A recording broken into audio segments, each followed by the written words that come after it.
Hello everyone, welcome you all. Today we have the topic center-state relations. We know that the Constitution of India is the largest written document of the world. It is being federal in structure that divide all the powers between the union and the state. Both are supreme in their respective field, and there is need of maximum harmony and coordination between them for the effective functioning of the federal system. To maintain harmonious relation, the Constitution contains three types of relation between the union government and the state government. It contains the legislative relation, administrative relation, and financial relation. So, in this video, today we will discuss about the legislative relation between the center and state. So, the legislative relation is present in the Part XI, Chapter 1 and Article 245 to 255 of the Indian Constitution. In the legislative relation, we have distribution of power between the union and states. It is made through three lists present in the 7th schedule of the Indian Constitution, that is union list, state list and concurrent list. So, the legislative relation can be studied in four aspects, that is territorial extent of central and state legislation.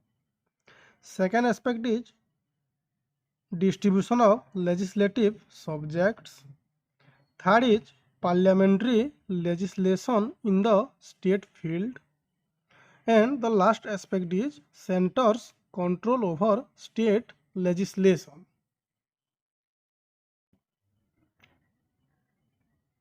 So, let's discuss one by one. The first aspect is territorial extent of central and state legislation.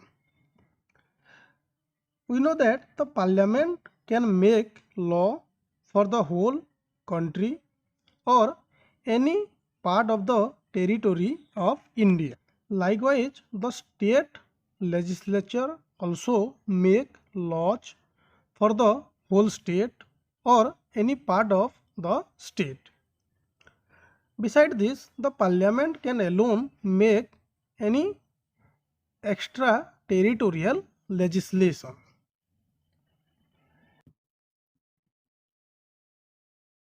The second aspect is distribution of legislative subjects. In India, we know that through 7th schedule of the Constitution, there is division of power between union and state through three lists. One is union list, another one is state list, the third one is concurrent list. So, in the union list, it originally contained 97 subjects and presently it has 100 subjects. It contains the subject having national importance like defense, foreign affairs, war, peace, railways, telephone, currency, election, etc. The state list originally contained 66 subjects and presently it contains 61 subjects. It contains the subject having regional importance, where the subjects like public order, police, jail, local governance are found. The third list is concurrent list. The concurrent list originally contained 47 subjects and presently it has 52 subjects. Both the union and state government has power over this concurrent list. It contains subjects like criminal laws, civil procedure, marriage, divorce, population control, family planning, education, etc. So, beside the above three lists, we have another list, that is residuary power. It contains the subjects that are not included in the above three lists, that is union list, state list and concurrent list. Under Article 248 of the Constitution, the union government enjoy power over this list.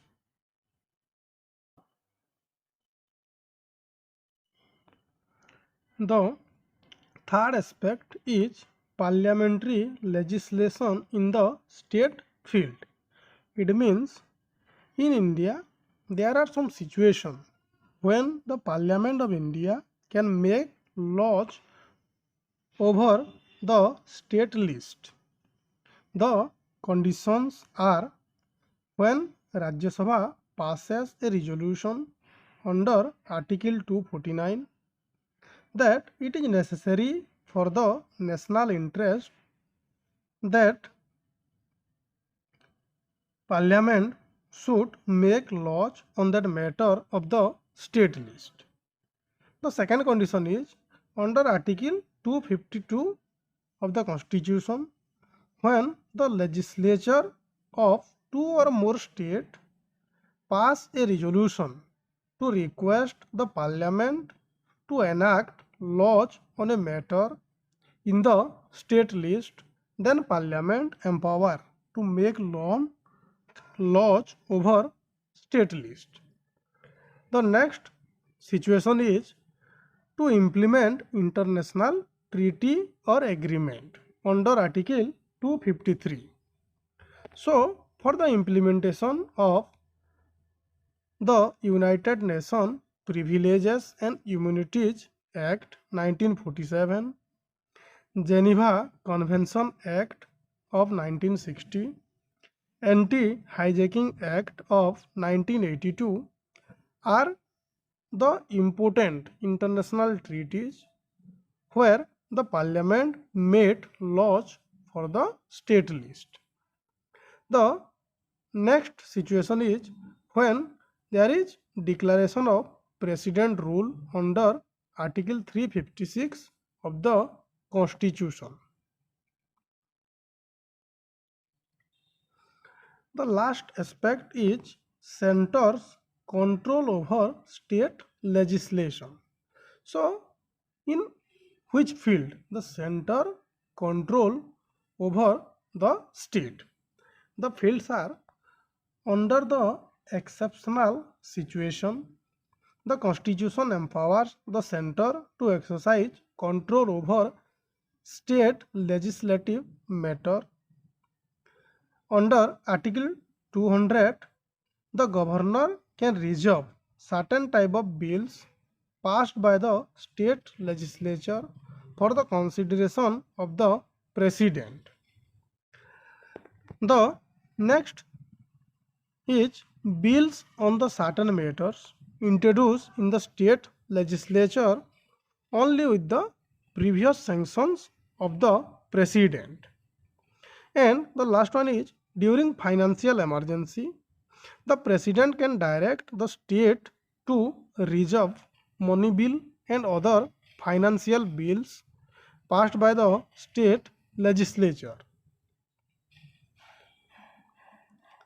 So, from the above, it is clear that the Constitution has assigned a position of superiority to the center. In the legislative sphere, the Sarkaria Commission on Center-State Relation of 1983 observed that the rule of federal supremacy is a technique to avoid absurdity, resolve conflict, and ensure harmony between the union and state law. If this principle of union supremacy is excluded, it is not difficult to imagine its deleterious results. There will be very possibility of our two-tier political system being solidified by interference, strife, legal chaos and confusion. So this is the recommendation of Sarkaria Commission for a harmonious legislative relation between union and state. So this is all about the legislative relation between union and state. That's all for today. Thank you.